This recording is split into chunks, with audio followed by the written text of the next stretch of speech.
আপনারা হয়তো ভাবছেন এই বছর গরমটা একটু বেশি পড়েছে বা একটা এসি লাগিয়ে নিলেই বোধহয় সব ঝামেলা শেষ, কিন্তু যদি বলি এই ভাবনাটাই একটা মস্ত বড় ভুল।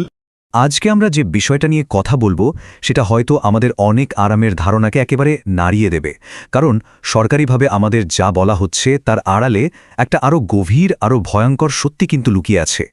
আপনারা কি খেয়াল করেছেন, আজকাল প্রায়ই শোনা যাচ্ছে মাঝ রাস্তায় হাঁটতে হাঁটতে হুট করে কম বয়সী সুস্থ সবল মানুষ হার্ট অ্যাটাকে মারা যাচ্ছেন। এর পেছনে একটা সাংঘাতিক কারণ আছে যেটা কেউ বলছে না। শুধু মানুষই নয়, ভাবুন তো, রোদে ঘণ্টার পর ঘণ্টা দাঁড় করিয়ে রাখা সাধারণ বাইক বা গাড়িগুলো হঠাৎ বোমার মতো ফেটে যাচ্ছে। এগুলো কিন্তু কোনো বিচ্ছিন্ন ঘটনা নয়, বরং এক ভয়ঙ্কর অশনি সংকেত। আসলে সংবাদ মাধ্যম বা সরকারি রিপোর্টে আমাদের যা দেখানো হচ্ছে তা একটা বিপজ্জনক অর্ধসত্য। চলুন দেখি আসল সংখ্যাটা ঠিক কি বলছে। আমাদেরকে বলা হচ্ছে যে গ্লোবাল ওয়ার্মিংয়ের কারণে পৃথিবীর গড় তাপমাত্রা নাকি মাত্র 2 থেকে 3 ডিগ্রি সেলসিয়াস বেড়েছে। শুনতে খুব একটা বেশি মনে হয় না, তাই না?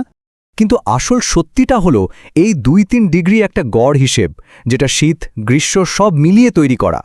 আসল কথা হলো শুধুমাত্র গ্রীষ্মকালে তাপমাত্রা বেড়েছে প্রায় 8 থেকে 10 ডিগ্রি। ভাবুন একবার, এই বিশাল ফারাকটাই হলো আসল বিপদ, যা আমাদের কাছ থেকে লুকিয়ে রাখা হচ্ছে। আর এর সবচেয়ে ভয়াবহ প্রভাব পড়তে চলেছে পৃথিবীর মাত্র 5টি দেশের উপর। আর জানেন সেই তালিকার একদম প্রথমে কারা আছে? ভারত, বিশেষ করে আমাদের পশ্চিমবঙ্গ এবং বাংলাদেশ। হ্যাঁ, ঠিকই শুনছেন, আমাদের এই বাংলায় হতে চলেছে প্রকৃতির ষষ্ঠ গণবিলুপ্তির প্রথম শিকার। জলবায়ু পরিবর্তন মানে কিন্তু শুধু বরফ গলে যাওয়া বা সমুদ্রের জলস্তর বেড়ে যাওয়া নয়, এটা তার চেয়েও অনেক বেশি ব্যক্তিগত। এটা সরাসরি আমাদের শরীরের ওপর চালানো এক নীরব আক্রমণ।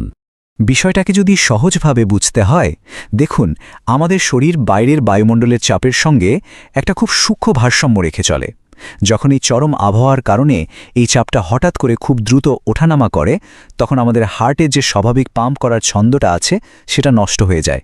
আর ঠিক তার ফলেই সুস্থ সবল মানুষও আচমকা হৃদরোগের শিকার হচ্ছেন। এর প্রভাব কিন্তু পড়ছে আমাদের খাবারের প্লেটেও।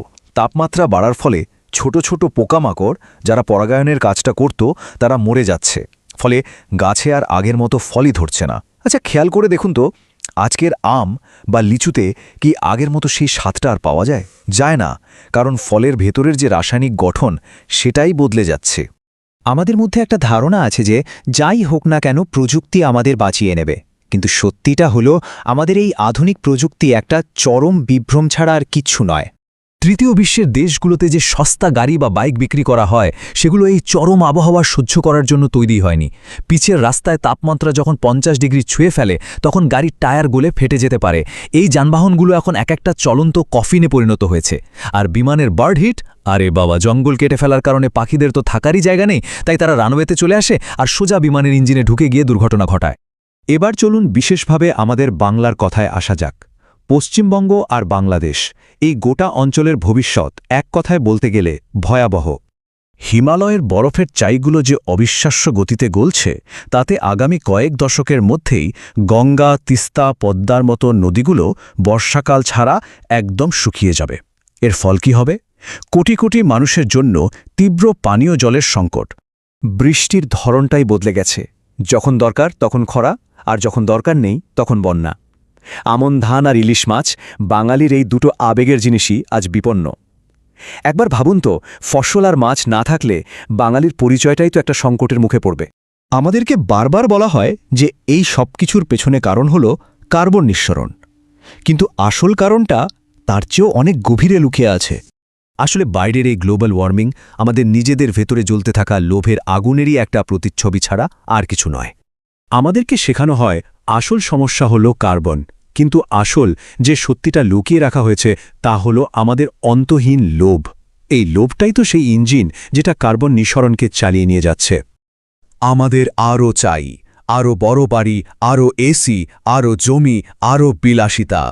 আমাদের এই অপুরন্ত চাহিদা মেটাতে গিয়েই তো জঙ্গল, নদী, পাহাড় সব ধ্বংস হচ্ছে, আর তার ফলেই আজ গোটা প্রকৃতি পুড়ছে।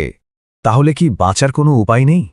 এই ধ্বংসলীলা থেকে মুক্তির কি কোনো পথ বাকি আছে? হ্যাঁ, একটি পথ খোলা আছে, আর সে পথটা আমাদের নিজেদের ভেতরেই। সমাধানটা হলো সচেতন জীবনযাপন, বা যাকে বলে কনসিয়াস লিভিং। এর মানে খুব সহজ, নিজের ভেতরের লোভটাকে একটু কমানো, আর জীবনে কোনটা সত্যিকারের প্রয়োজন আর কোনটা সেফ লোক দেখানো বিলাসিতা, সেই পার্থক্যটা বুঝতে শেখা।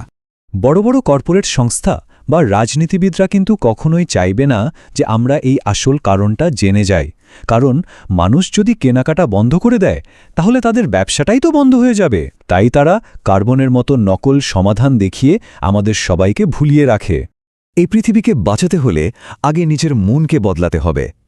যেদিন থেকে আমরা আমাদের এই অন্ধ আকাঙ্ক্ষাগুলোকে নিয়ন্ত্রণ করতে শিখব, সেদিনই হয়তো এই প্রকৃতির ধ্বংসলীলা থামতে শুরু করবে। কিন্তু প্রশ্ন একটাই, আমরা কি ইতিমধ্যেই খুব বেশি দেরি করে ফেলেছি? আমাদের চোখ কান খোলা রাখতেই হবে, কারণ প্রকৃতি আর কোনো ভুলের সুযোগ দেবে না, প্রকৃতি ক্ষমা করবে না।